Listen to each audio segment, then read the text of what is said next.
Before I tell you how everything unraveled, you need to know this. There's nothing more painful than giving everything you have and still being told it's not enough. Sometimes the deepest wounds come from the people you raised, the people who once held your hand as children and now barely look you in the eye.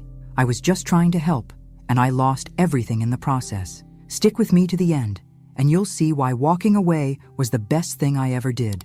Don't forget to subscribe to the channel and comment where you're watching from. It was early March in Ohio, still cold enough to see your breath in the morning, but not cold enough to stay inside all day. I remember that because I was in the garden, deadheading the last of the frostbitten mums, when the phone rang. It was Brian. His voice was soft, almost too careful. "Hey, Mom, how are you doing?" I hadn't heard from him in over 3 weeks. Not unusual. Since his marriage to Tiffany, our calls had become less frequent, shorter, polite, but distant. I told him I was fine, that I had been keeping busy with the yard and sorting through some of Harold's old things. That was a lie. I hadn't touched Harold's closet since the funeral. Just the smell of his old jackets would bring me to my knees. But Brian didn't need to know that. "You've been alone for a while now," he said. I don't like the idea of you rattling around that big old house by yourself." I laughed a little, nervously. "I've managed. It's quiet, but it's home." Then came the pause, that hesitation in his tone, the kind that tells you what comes next has already been rehearsed. "I was talking with Tiffany and, well, we think maybe you should come live with us for a while." My heart skipped. "Live with you?" "Yeah, I mean, it'd be good for the kids. They miss you. And we've got that spare room, you know? You wouldn't be in the way." I didn't answer right away. Something about it felt off, not bad, just unexpected. The last time I visited, Tiffany barely spoke 2 sentences to me.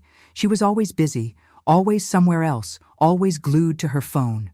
And Brian, he looked tired even back then, thinner than usual, eyes sunken like he hadn't slept in days. But the idea of being closer to my grandchildren stirred something in me. Maybe I was being silly. Maybe I had let my loneliness speak louder than my judgment. "I'll think about it," I told him. I sat with the thought for a full week. I walked through my empty house, past the family photos gathering dust, the old armchair Harold used to nap in, the teacups I hadn't used in months.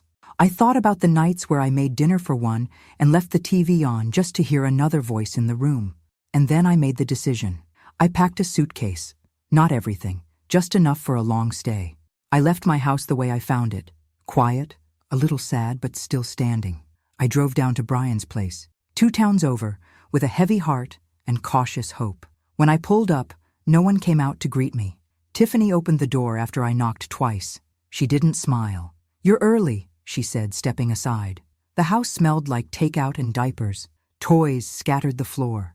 The TV was blaring some cartoon I didn't recognize. Brian came down the stairs with the baby on his hip and hugged me quickly, too quickly. The boys barely looked up. He pointed to the guest room.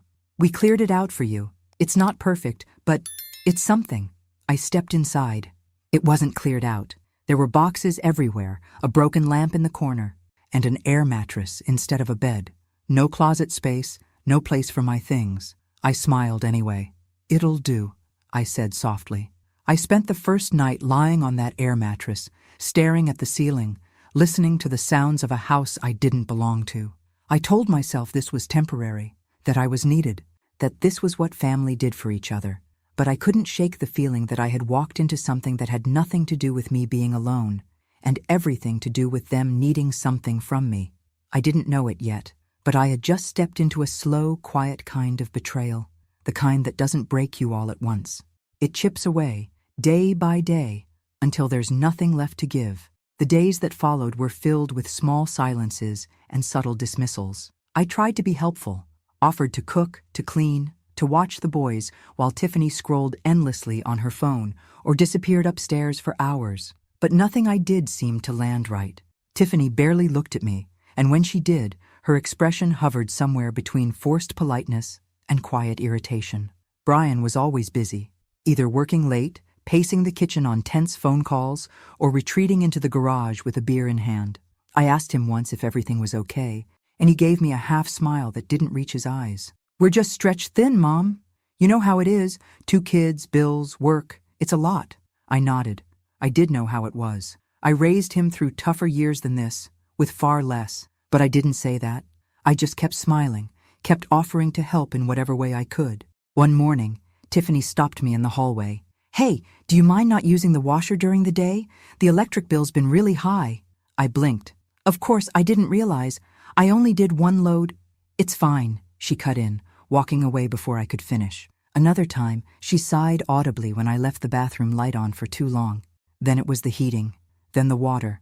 Every gesture I made, folding the kids' clothes, sweeping the floor, even buying groceries, seemed to be met with quiet judgment. And then came the bills. Brian brought it up like it was casual, over dinner, with the boys half asleep at the table. "I know it's a little awkward," he said, avoiding my eyes, "but things are tight right now. If you could maybe help with the hypotheca, just until we get caught up, I'd really appreciate it." I looked at him, stunned. "Of course," I said, almost automatically. "Just tell me what you need." I dipped into my savings that same week, transferred enough to cover half the monthly payment, thinking it would be a one-time thing. But the next month, he asked again, and the next. It became expected, not requested.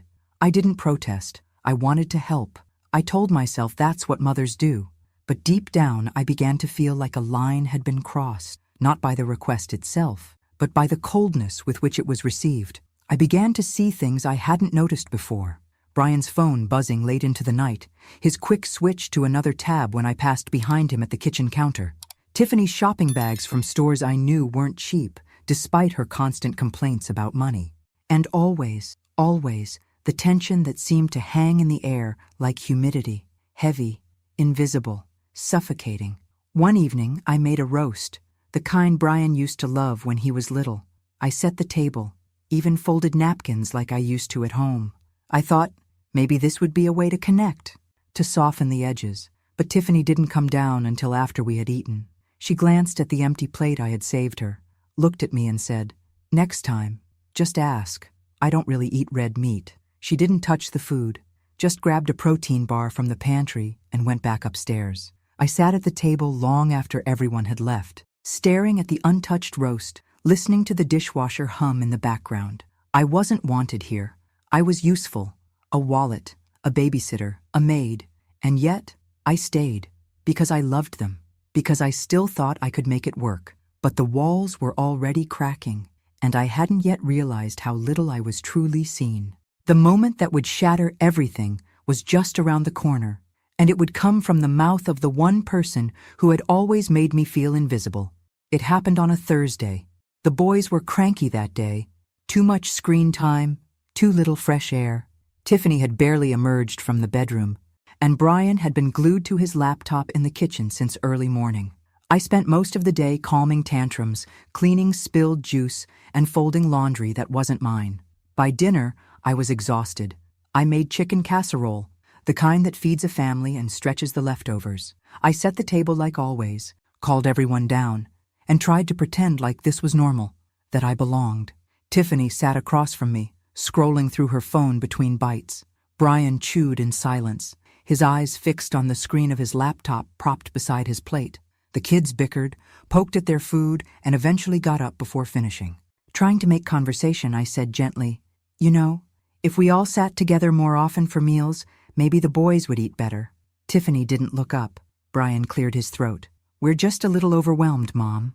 That was when Tiffany raised her head. Her voice was flat but laced with something sharp beneath the surface. "You're always making little comments, Maggie, like we don't know how to run our own house." I blinked. "I didn't mean it like that. She cut me off, setting her fork down with a loud clink. "You do a lot of talking for someone who doesn't actually contribute enough to be making suggestions." The words landed like a slap. The air seemed to leave the room. Brian didn't say anything. He just looked down at his plate. I stared at them both, frozen. My hands trembled under the table. I opened my mouth to respond, but nothing came out, because in that moment, I realized something I had been denying for weeks. I wasn't part of this family. I was a burden dressed up as a helper, a placeholder until they could breathe again, someone to use, not someone to honor. I got up without finishing my meal, took my plate to the sink, rinsed it in silence. My heart thudded in my chest as I walked down the hallway into the makeshift room they had cleared for me. I sat on the edge of the air mattress and stared at the floor for a long time. That night, I didn't sleep. I thought of all the years I held Brian through storms of emotion, of the nights I went hungry to feed him, of the sacrifices I made without ever being asked. And now, I was not contributing enough. After paying half their hypotheca, cooking their meals, cleaning their house, loving their children, I still wasn't enough. By morning, something inside me had shifted. The silence at breakfast was thick. Tiffany avoided my eyes. Brian acted like nothing had happened. I didn't speak. I couldn't, not without crying, and I wouldn't give them that. So I went back to the guest room, zipped up my suitcase, and began folding the few clothes I had taken from my real home, the one I should have never left. Then I saw it, outside the bedroom door, propped against the hallway wall, my suitcase, already packed, already waiting, as if they knew, as if this had been decided for me the moment Tiffany spoke those words. A part of me cracked, but another part, the deeper part, hardened. I was done. They didn't know it yet, but they were about to lose more than just their housekeeper, their unpaid nanny, their emergency fund. They were about to lose the one person who would have done anything to protect them, and I would make sure they felt every inch of that loss. I didn't say goodbye. I wanted to the boys at least, but I couldn't bring myself to wake them. They were innocent in all of this. They didn't choose to treat me like I was disposable, but I knew if I saw their sleepy eyes and little hands reaching for one more hug, I wouldn't be able to leave. So I didn't. I left a note on the kitchen counter. Just one line, written in the neat cursive I learned in Catholic school. Thank you for having me. I carried my suitcase out the front door just after sunrise. No one noticed. No one stopped me.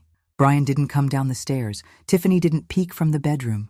The silence of that house confirmed everything I already knew. As I drove away, the road ahead blurred through tears I tried not to shed, not because I regretted leaving, but because I regretted ever thinking I belonged. I pulled into my own driveway just past 8. The house stood like a forgotten promise, a little sagging, a little dusty, but still mine, still waiting for me.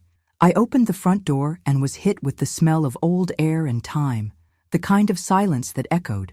I walked room to room, touching the furniture like it might disappear under my fingers. My wedding photo with Harold was still on the fireplace mantel. Our bed was still made, the last sheets he slept on still neatly folded. My slippers were exactly where I'd left them, and suddenly I felt foolish for leaving it, for thinking I could find comfort anywhere else. Before unpacking, I sat at the kitchen table and opened my banking app. I scrolled to the automatic transfers, the ones I'd set up to cover part of Brian and Tiffany's hypotheca. I stared at them, heart pounding. Then I pressed cancel, each one.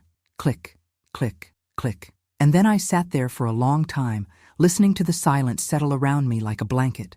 That afternoon I got a text from Brian. Hey, just wanted to check if you made it home okay. I didn't reply. 2 hours later, another message. I know things got weird, but maybe we could talk soon. Still, I said nothing. By nightfall, the phone rang. I let it go to voicemail.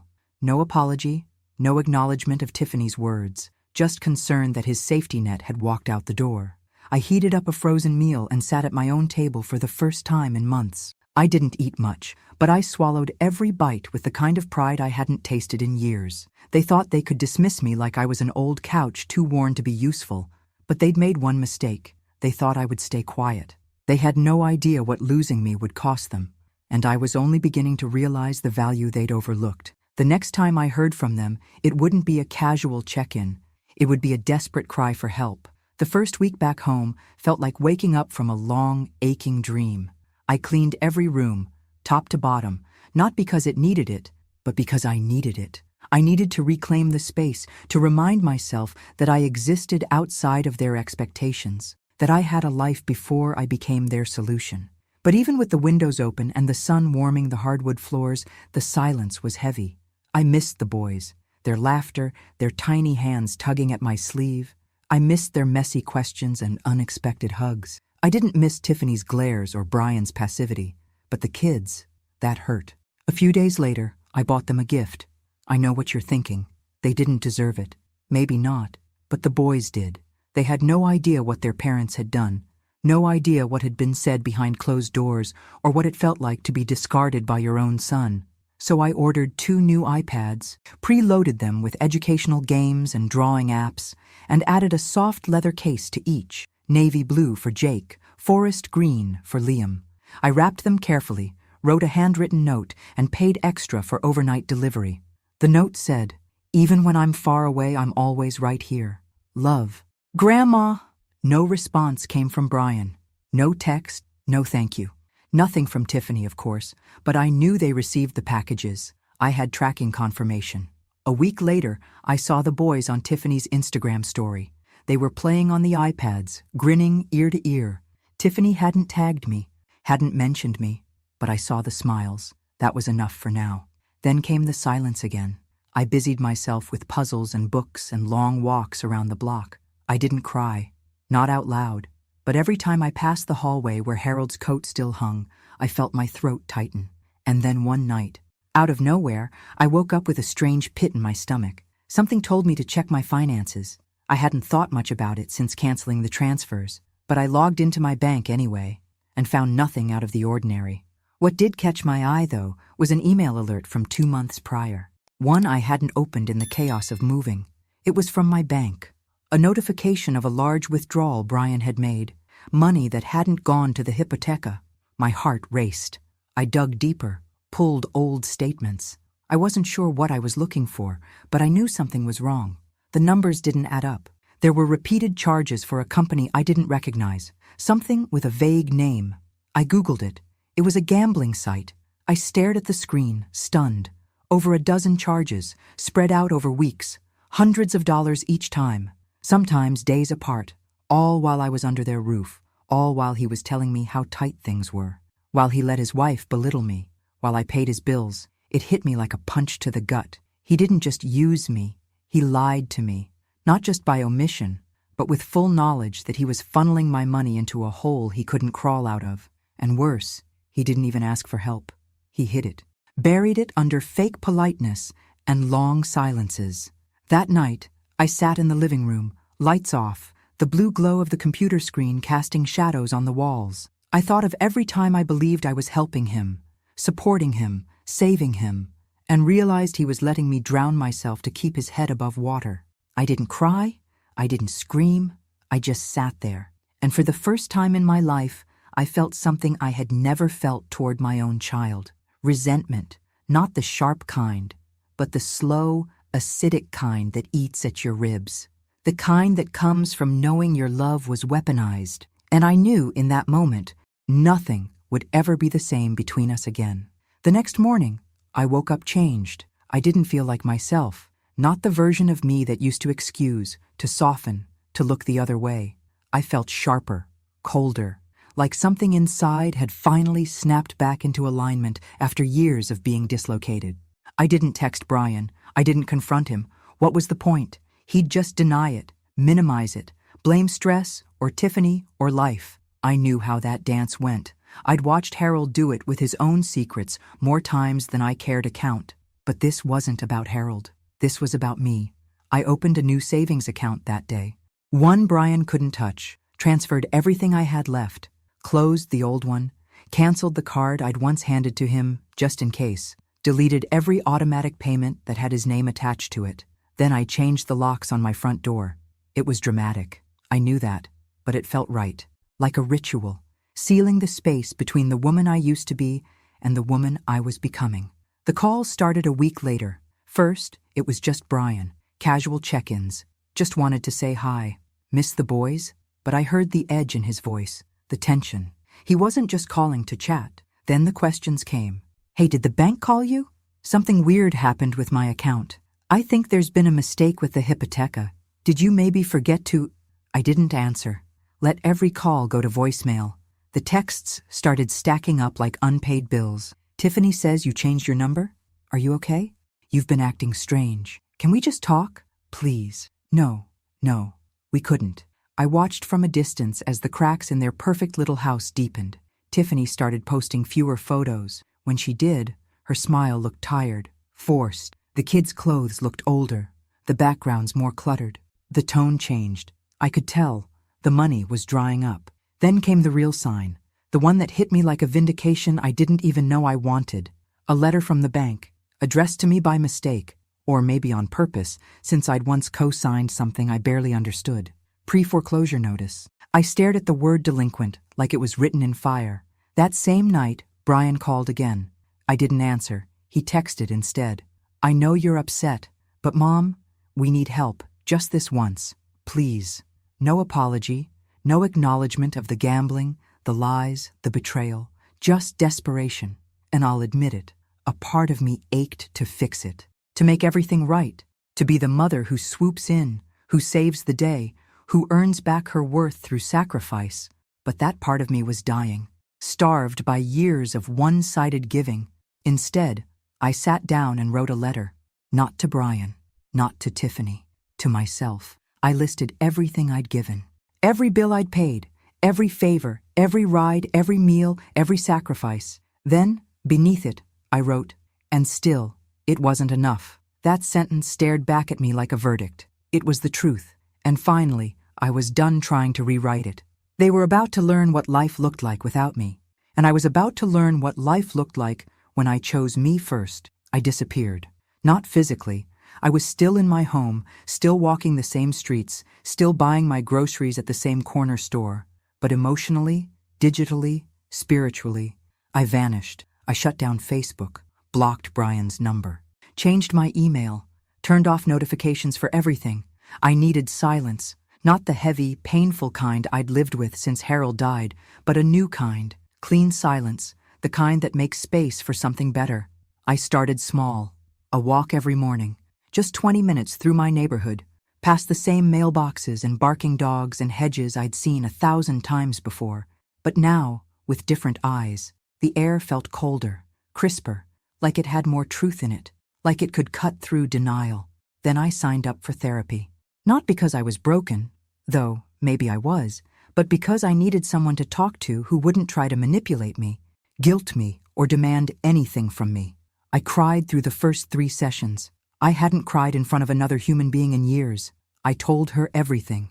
About Harold's quiet selfishness, about Brian's distance, about Tiffany's disdain, about the time I overheard Tiffany mocking my clothes to a friend on speakerphone, about the meals they didn't thank me for, about the way Brian used to call me Mama when he needed something and Ma when he didn't want to talk, about how I'd paid for his childhood, his college, his first car, his wedding suit, and now his hypotheca, unknowingly fueling his addiction while being told I wasn't enough. My therapist didn't say much, but she looked at me, really looked, and somehow, that was everything. I pulled my old sewing machine out of the attic next. I hadn't touched it since before Harold got sick, back when I used to make costumes for school plays, Halloween outfits for Brian, pillows for the church bazaar. I dusted it off, oiled the joints, and started stitching again. At first, it was just mending. Old towels, worn shirts. But soon, I was making tote bags, aprons, custom baby blankets. I set up an online store. Nothing big, nothing flashy, just mine. And people bought them. Strangers sent me thank you messages, asked for more, paid full price, told me my stitching reminded them of their own grandmothers. For the first time in years, I was valued. Not as a mother, not as a helper, not as a wallet, but as me. One afternoon, I opened a new journal. The pages were crisp, untouched. I wrote across the first line in thick, black ink. I am not a burden. I am not invisible. I am not disposable. And beneath that, I am a woman who deserves peace. It became my mantra. I didn't tell anyone what I was doing. I didn't need to, because slowly, I was becoming someone I hadn't been in a very long time. Not just someone who survived, but someone who thrived. And meanwhile, the world I'd left behind was starting to crack. I didn't hear from Brian for over 3 weeks. Not a word, no texts, no calls, no last-ditch apologies. The silence was strange at first, eerie even, but not painful, just quiet, like the ringing in your ears after a fire alarm stops. You don't notice how loud it was until it's gone. But then, slowly, signs of their unraveling began to surface, subtle, like smoke seeping under a closed door.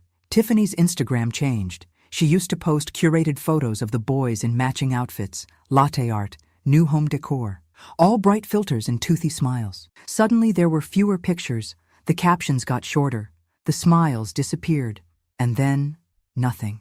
I checked once a week just to see. Call it curiosity, call it concern. I told myself it wasn't spite. I just needed to know how far the echo of my absence had carried. One afternoon, While scrolling through the local neighborhood app, I saw a listing. Gently used sectional sofa. Must pick up. Urgent. It was their couch. I recognized the throw pillows. A week later, brand name handbags for sale. DM for details. Then came the car. Tiffany's SUV, the one she refused to let anyone else drive, was gone from the driveway in the background of a photo someone else had posted. In its place, a dented old sedan. Their image was fading, the polish stripped away. The next time I went into town, I saw Brian at the grocery store, alone. He didn't see me, or maybe he pretended not to.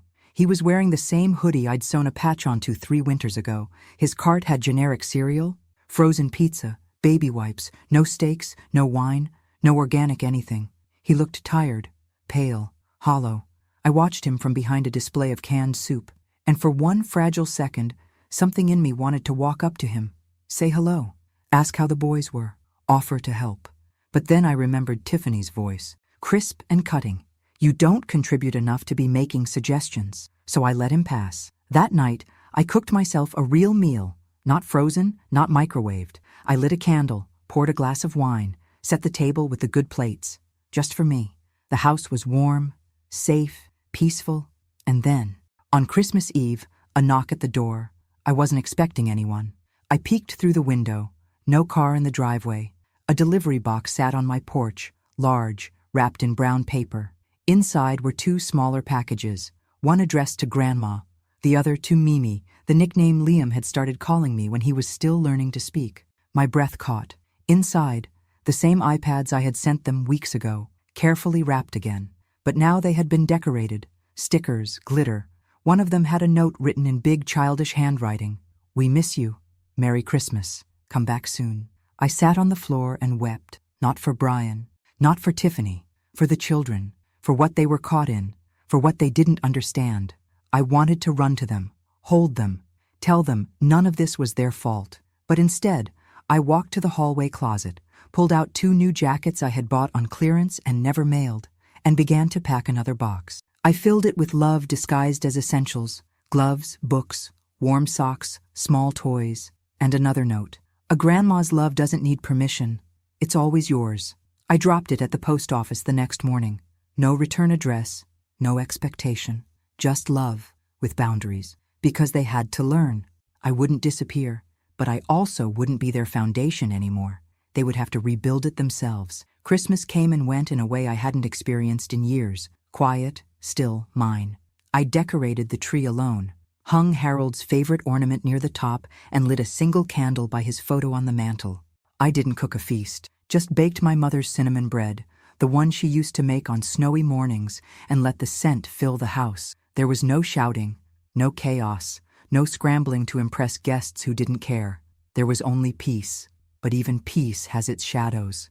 I missed the boys, missed the sound of their laughter bouncing off the walls, the way Jake would curl into me on the couch like a cat, the way Liam would try to say words too big for his mouth. I wondered what kind of Christmas they were having. The answer came a few days later, wrapped in Instagram silence and one text from Brian. Hope you had a good holiday, Mom. No, we missed you. No, the boys asked about you. Just that one cold sentence. But I already knew what kind of holiday they'd had. You could see it in the absences. No Christmas photos, no matching pajamas, no decorated tree. And then I saw it, a local classifieds post on the day after Christmas. Urgent, looking for part-time babysitting. Flexible hours, must be reliable. Background check required. The poster was Tiffany. My heart squeezed and swelled at the same time. They needed help, not a handout, not anymore. They needed support, structure, stability, things I had once provided like clockwork, like breath, without ever being thanked for. I could have called, I could have reached out, but I didn't. Instead, I did something else. I sent another package to the boys, this one carefully thought out. Inside, warm winter coats, handmade scarves, new books, and small wooden toys, but also something extra. 2 framed photos, one of me with Jake, another with Liam, taken the last time we had made cookies together. The smiles were real in those, the joy was whole, and then one final envelope, addressed to Brian and Tiffany. Inside, a card.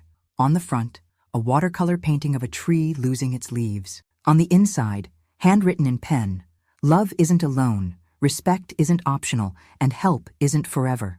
No signature, no threats, just the truth. Days passed, then a week. Then, one afternoon, my doorbell rang.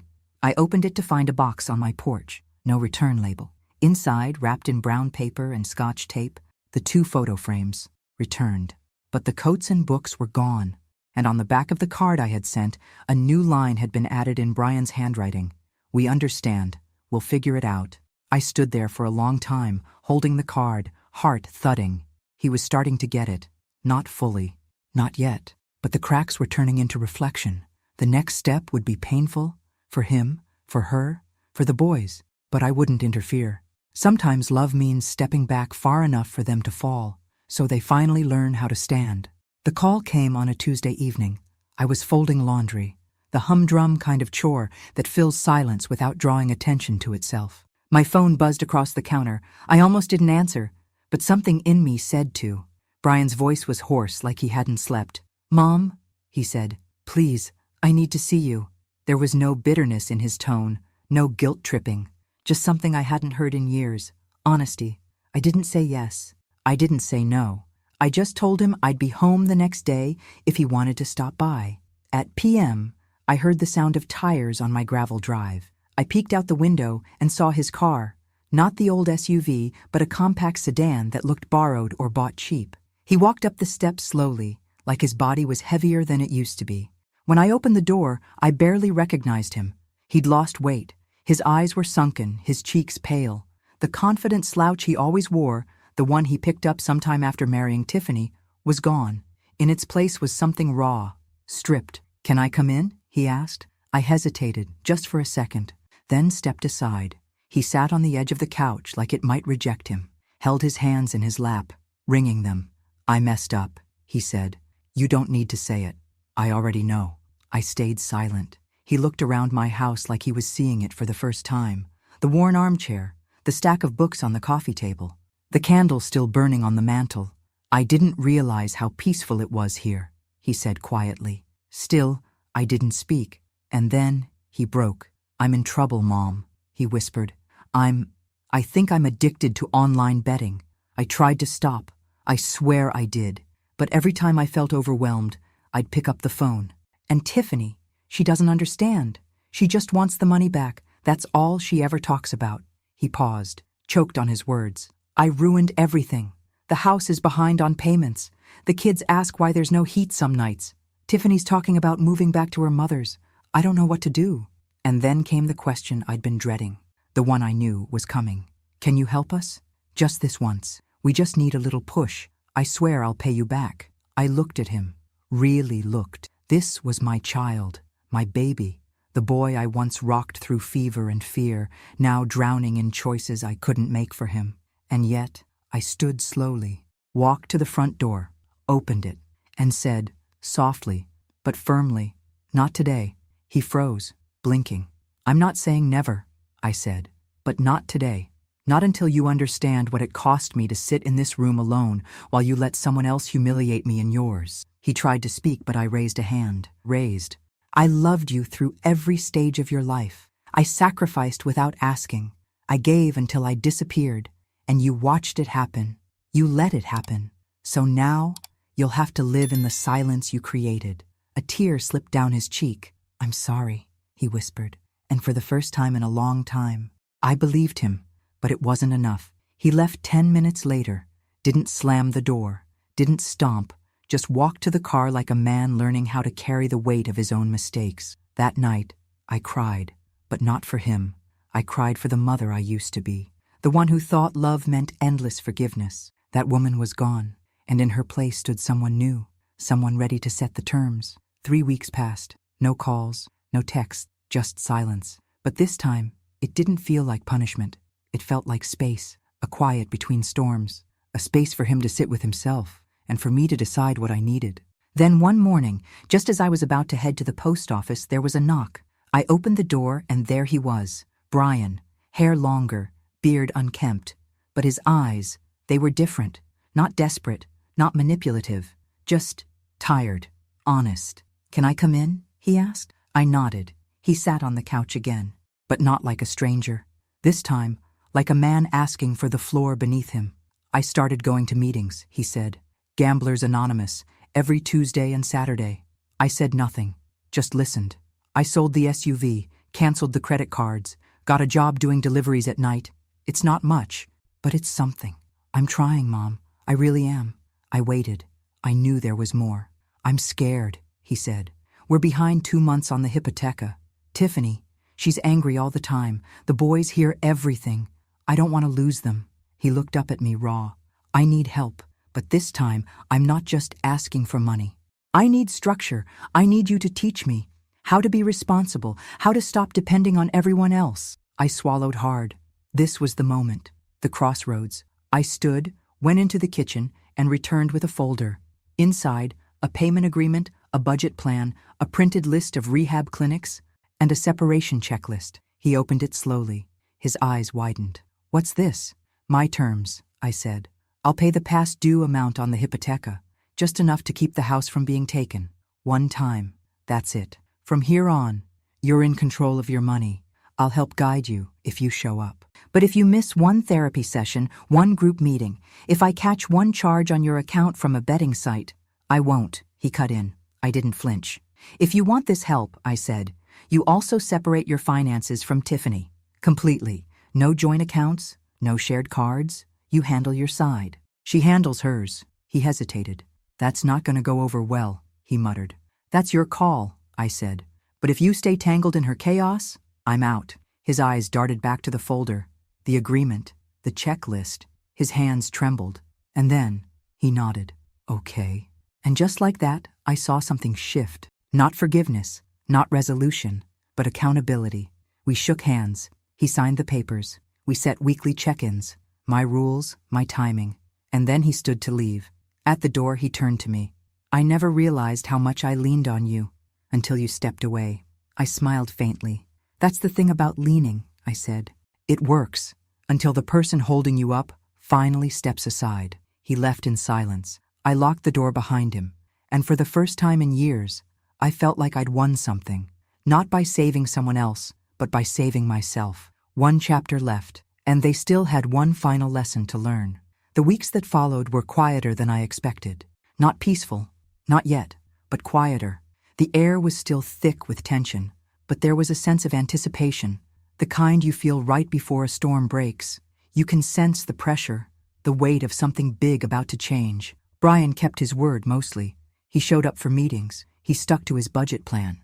Slowly, painstakingly, he started to untangle himself from the mess he'd made. But it wasn't perfect. Nothing ever is. I could see the strain in his eyes, the way his hands still trembled when he checked his bank account. He wanted to trust again, but trust was a currency he'd spent, and it wasn't coming back easily. Tiffany, on the other hand, was not the same woman. She still posted her perfect pictures on social media, but the cracks were there. I could see it in her eyes when she came to drop off the boys. The tension between them was palpable. Every little thing set her off. The way he folded the laundry wrong, the way he left his shoes in the hallway. She would snap at him, then retreat to her phone like she could block him out. But the most telling moment came when Brian finally told her about his decision to separate their finances. He didn't do it in a dramatic way like you see in movies. No shouting, no fights, just a quiet, tired conversation at the kitchen table. I can't do this anymore, Tiff, he said, voice thick with something I couldn't quite place. I can't keep depending on you to solve everything. I have to do it myself. For me. For the kids. She didn't say anything for a long time. Then, finally, she spoke in a tone I'd never heard her use before. It wasn't harsh or cruel. It was small. You're right, she said softly. I've been waiting for you to fix it all. I thought we could just keep going, but I don't know if I can do it anymore either. They didn't get a divorce then. But there was something in the way he looked at her, not with resentment, but with acceptance. He had done what I had asked. He had made the choice to stand on his own feet, and it was hard, but it was happening, slowly. And I didn't offer my help. I didn't offer a shoulder. I didn't step in. I let them figure it out. A week later, I received a call from Brian. It was late. Around p.m., I'd just finished a project for my little side business and was cleaning up the kitchen when my phone rang. It wasn't the text I had expected. It wasn't a desperate request. It was just him. "Mom, I've been thinking, I want to move out." I paused, setting the dish down in the sink. "Are you sure?"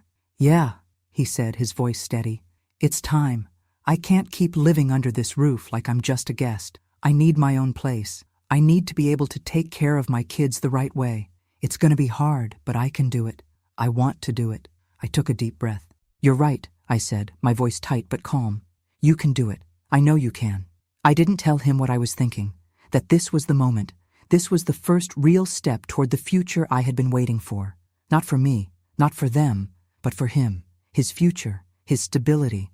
We ended the call with a promise, not to each other, but to ourselves. He was going to make it. A few days later, I saw him again. He was standing by his car outside a small duplex. He looked different, not just physically, though he'd gained weight and had cleaned up a little, but something else had changed. There was a quiet strength in him. He had done what I never thought he could. He didn't ask for help this time. Instead, he held out the keys to his new place, not in a boastful way, not like a man who had won, but like a man who had earned it. "Mom," he said, his voice steady and clear, "I did it. I paid for this place with my own money, and I'll pay the bills. I'll be a father, a husband, and a son. I'll do it my way. No more excuses." I nodded. "I'm proud of you," I said, my voice breaking, though I wasn't sure why. "I wouldn't have done it without you," he admitted, his voice thick with gratitude. "But you didn't just give me the money. You gave me the space to find myself again." And that was enough. I hugged him tightly. The warmth of it didn't come from pity or regret. It came from a place of understanding. We had both fought this battle for so long, side by side, but never really together. Now, we were both standing on our own 2 feet, and I realized in that moment that I didn't need to save him anymore. He had saved himself. I watched him drive away, the car disappearing down the street, and I felt something I hadn't felt in years. Freedom. Not just for me, but for him, for all of us. And for the first time in years, I felt truly at peace. Thanks for listening. Don't forget to subscribe and feel free to share your story in the comments. Your voice matters.